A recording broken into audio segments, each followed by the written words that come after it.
Yes, sir.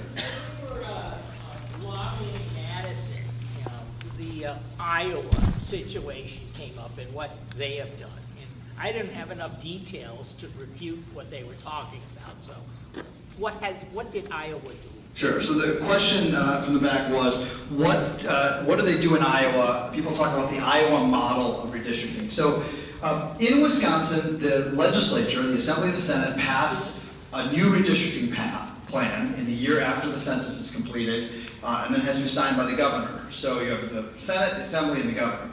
And if all three of them are from one party in Wisconsin or in another state, right? Like in Illinois, that was the case, and in Maryland, that was the case.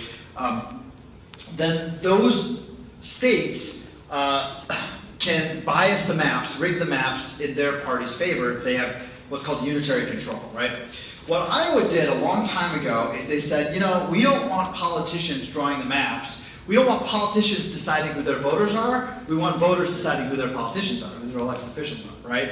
And so they took the process out of the legislature's hands. They gave it to a nonpartisan commission. It's basically like an independent state employee draws a map.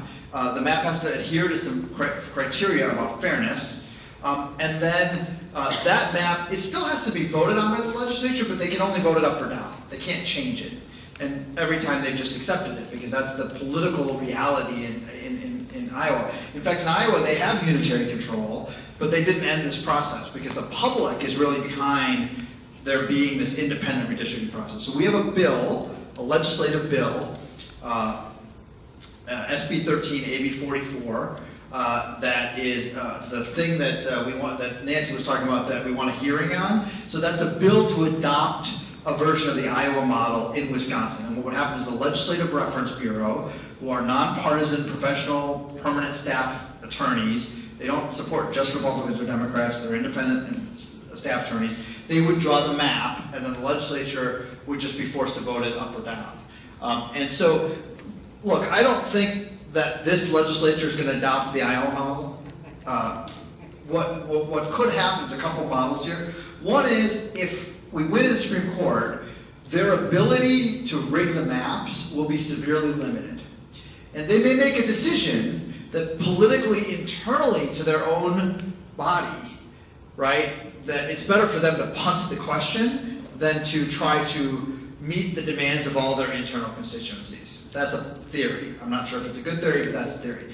The other reality is if you split control of the government by electing a governor of another party in the 2018 election, then in 2020, you're not going to have unitary control. So they can either punt to an independent body, they can pass this bill and punt to an independent body, and retain some measure of control, right? Because they could vote the plan down and force them to draw a new plan, right? That's still fairer, but they can make them draw a new plan.